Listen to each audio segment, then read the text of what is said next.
BDMA meeting ఏదో అమ్మ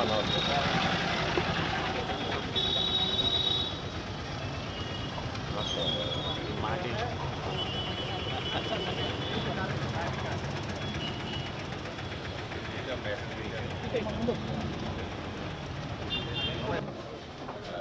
యాసంగాల్లో అమ్మతల్లి ఒక్క నిమిషం ఉందమ్మా.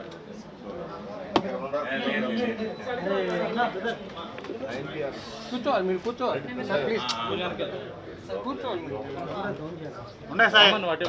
కూర్చోవాలి మీరు ఇంకా కొంచెం బ్యాక్ ఉండదు ఎవరు ముందు ఎవరు ఉన్నారు తమ్ముడు ఫోటోగ్రాఫర్ అలా ఫ్లాష్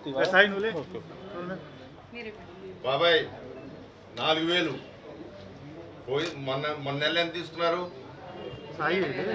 మొన్న నెల ఎంత తీసుకున్నారు? పెన్షన్ ఎంత ఇచ్చారు? 7000. అది ఏంటి? అది 7000 ఏంటి? ఇప్పుడు 4000 ఏంటి? ఎందుకని తగ్గిస్తున్నారు ఇప్పుడు? అది గుర్తుండదమ్మా. అది ఏప్రిల్ మే జూన్కి ఆ 3000 కలిపి 7000 ఇచ్చారు. ఇప్పుడు ప్రతి నెల మీకు 4000 వస్తుంది. కలెక్టర్ గారు వచ్చారు మీకు ఇవ్వడానికి. మీరు కలెక్టర్ గారు కృష్ణారే మన ఎన్టీఆర్ జిల్లా కలెక్టర్ గారు మీకు పెన్షన్ ఇవ్వడానికి వచ్చారు. సంతోషంగా ఉందా? 4000 ఓకే ఒకేసారి 3000 ఒకే నెలలో 4000 చేశారు. గతంలో వాళ్ళకి 5 సంవత్సరాలు టేకి ఇవ్వాల.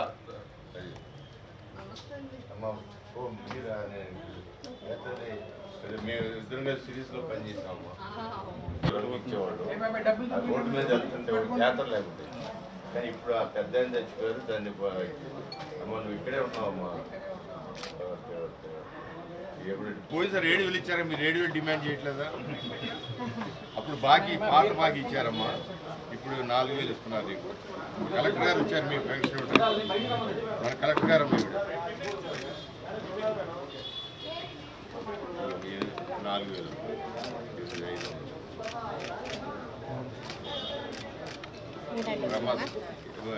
ఎలా అనిపిస్తుందమ్మా? ఇంటికి వచ్చి ఇస్తున్నందుకు 4000 చేసినందుకు సంతోషం ఉంది కదా? 4000 చేసినందుకు గత ప్రభుత్వంలో జగన్మోహన్ రెడ్డి గారు 1000 పెంచారు. కానీ ఎన్నేళ్ళకి పెంచారు? 250 5 సంవత్సరాలు. ఈ సంవత్సరం చేస్తారు. గతంలో తెలియదు. అయితే 200 నుంచి 2000 చేశారమ్మ చంద్రబాబు గారు. 2000 చేపెట్టి ఆయన 3000 చేసి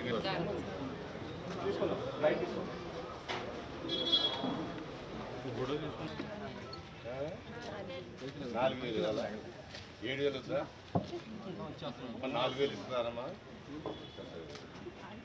మీ కార్పొరేటర్ గారు వచ్చారు సార్. ముందుకు రారు కొద్దిగా.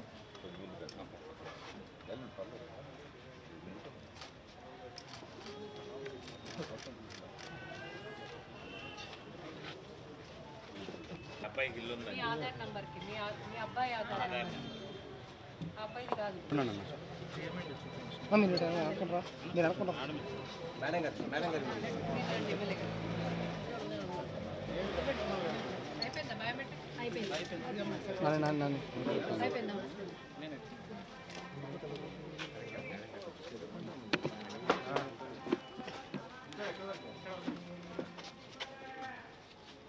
ఎంత పెన్షన్ రావాలండి మీకు? ఇప్పుడు ఎంత? చంద్రబాబు వచ్చింది ఎంత చేశారు? 5000 వచ్చింది అంతకుముందు. ఇప్పుడు 10,000 ఇస్తున్నాడు చంద్రబాబు గారు. మీరు అనుకోలేదా 10,000 వస్తుందని? 10,000 అండి. పోయిన నెల కూడా 10,000 ఇచ్చిందా? 15,000 ఇచ్చాము. పోయిన నెల 15,000 ఇచ్చారుగా? 10,000 అదే అవునవును. మీరు ఇవ్వండి. ఉంటాను పక్కన తింటాను. మీరు ఇవ్వండి. ఇంత పెద్ద అమౌంట్ 10,000 అండి ఇది. చంద్రబాబు గారు మీకు ఇవ్వమన్నారు. మిమ్మల్ని ఎట్ట ఉన్నారో కనుక్కోమన్నారు. ఆరోగ్యం ఎట్ట ఉందో కనుక్కోమన్నారు.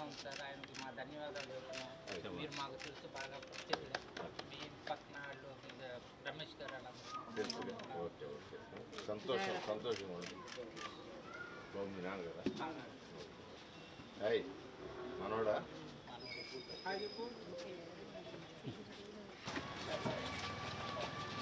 తీసుకుంటారా? వాయిస్ తీసుకుంటారా?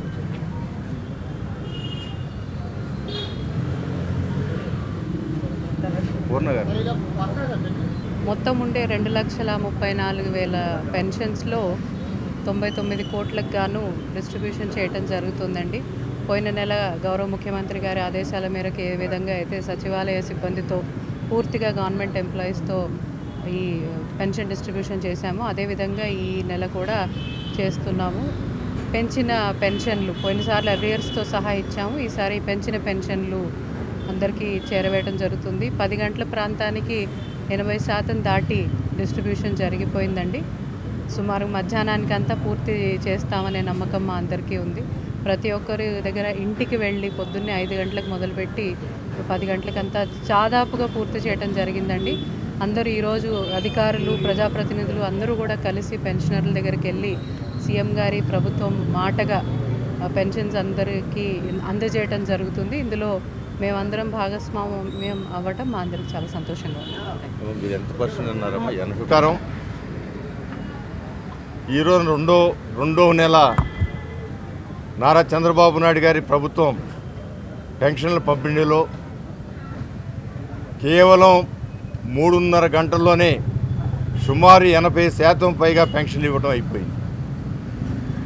ఇంకా గంట 2 గంటల్లో 95% కూడా అయిపోతాయి. ఇవాళ ఇక్కడ మనం ఒకటి గుర్తు చేసుకోవాలి. నిజంగా పేదల మీద చిత్తశుద్ధి ఉంటే వాళ్ళు ఇబ్బంది పడకూడదు, వాళ్ళు ఎలాంటి నష్టం పొందకూడదనే ఆలోచన గత ప్రభుత్వంలో జగన్మోహన్ రెడ్డి గారికి ఉంటే మే, జూన్లోనూ అదేవిధంగా ఏప్రిల్లోనూ స్వయంగా కోర్టు ఉన్న ఎంప్లాయీస్తో ఇంటికి వెళ్ళి ఇవ్వండి అంటే ఆ రోజు చీఫ్ సెక్రటరీ గారు కానీ జగన్మోహన్ రెడ్డి గారు కానీ ఏమాత్రం వయసు మళ్ళిన వాళ్ళు ఎండలోకి వెళ్తే ఇబ్బంది పడే అవకాశాలు ఉంటాయని కనీసమైన ఇంగిత జ్ఞానం లేకపోవడం వల్ల 32 మంది మరణించారు. ఆ 32 మంది మరణానికి ఎవరు కారకులు, ఎవరు బాధ్యత వహిస్తారంటే ఖచ్చితంగా జగన్మోహన్ రెడ్డి గారు, ఆ రోజున చీఫ్ సెక్రటరీ గారు ఖచ్చితంగా బాధ్యత వహించాలి. అది హత్యా నేరం. ఇవాళ చూసాం అదే ఎంప్లాయీస్ కొత్తగా ఎవరిని బయట వాళ్ళని తీసుకురాలి. ఆ గవర్నమెంట్ ఎంప్లాయీసే కేవలం 3 గంటల్లో 80% పైగా ఇచ్చేశారంటే వాళ్ళకి ఇంకా చొరవ వస్తే 2-3 గంటల్లోనే 100% ఇచ్చేస్తారు. అంటే పేదల మీద నిజమైన ప్రేమ ఉండాలి తప్ప కేవలం ఓట్లు బ్యాంకుగా మార్చుకోవటమే ధ్యేయంగా చేయటం వల్ల ఇలాంటి నష్టాలు వస్తాయి. అందువల్ల ప్రజలందరూ కూడా ఇవాళ ఒక ఆయనకి 10,000 రూపాయలు, ఆయన డయాలసిస్ పేషెంట్ అయితే 10,000 రూపాయలు ఇస్తుంటే చంద్రబాబు గారికి నా యొక్క కృతజ్ఞతలు చెప్పండి అని చెప్తా ఉన్నారు. అసలు నీకు ఎంత వస్తుంది అనుకున్నావు పెన్షన్ అంటే నాకు 5 వస్తుంది అనుకున్నానండి అన్నాడు. అంటే వాళ్ళ 10,000 రూపాయలు డయాలసిస్ పేషెంట్కి 100% వికలాంగులు ఉంటే వాళ్ళకి 15,000, అదేవిధంగా వితంతు పెన్షను 4, వితంతు కానీ వృద్ధ పెన్షన్ కానీ 4,000, అదేవిధంగా వికలాంగుల పెన్షన్ 6,000. ఈ విధంగా పేదవాళ్ల మీద చిత్తశుద్ధితో ప్రకటించి ఇస్తున్న వ్యక్తి నారా చంద్రబాబు నాయుడు గారిని చెప్పడానికి మరొకసారి చంద్రబాబు గారికి మనస్ఫూర్తిగా కృతజ్ఞతలు తెలియజేస్తూ ఇంకా రేపు ఆగస్టు నుంచి కూడా కొత్త పెన్షన్దారులు అర్హులైన వాళ్ళందరూ కూడా పెన్షన్లు అప్లికేషన్ తీసుకోవడం జరుగుతుంది. తొందరలో అవి కూడా రిలీజ్ చేయడం జరిగింది. గత ప్రభుత్వంలో ఎవరైతే పెన్షన్లు పోయిన రకరకాల కారణాల వల్ల అవన్నీ కూడా రివ్యూ చేసి దాంట్లో ఎలిజిబిలిటీ ఉన్న వాళ్ళకి అసలు ఇల్లే లేకుండా ఇల్లు ఉందని చెప్పి లింక్ అయిందని చెప్పి పెన్షన్ పోయింది. ఎంత నష్టమండి ఆ కుటుంబానికి. ఇల్లే లేదు, అసలు లేదు, ఇల్లు ఉందని చెప్పి లింక్ అయ్యి పెన్షన్ పోయిందంటే చిన్న మిస్టేక్స్ వస్తాయి టెక్నికల్గా, కానీ అవి చూసి ఇమ్మీడియట్గా రిక్వెస్ట్ వాళ్ళ పెన్షన్ వాళ్ళు తప్ప సందు దొరికిందే సందుగా అది పెన్షన్ తీసేసి మనకు ఒక వ్యక్తి తగ్గాడని ఆనందంతో ఆ రోజు జగన్మోహన్ రెడ్డి గారి ప్రభుత్వం చేయడం జరిగింది. ఏదేమైనా కూడా నారా చంద్రబాబు నాయుడు గారు ప్రతి ఒక్క చోట పెన్షన్ తీసుకుని ప్రతి ఒక్కరు కూడా మనస్ఫూర్తిగానే దీవిస్తూ ఉన్నారు. అది చంద్రబాబు గారి మార్కు, పేదల చిత్తశుద్ధి అని తెలియజేస్తాను.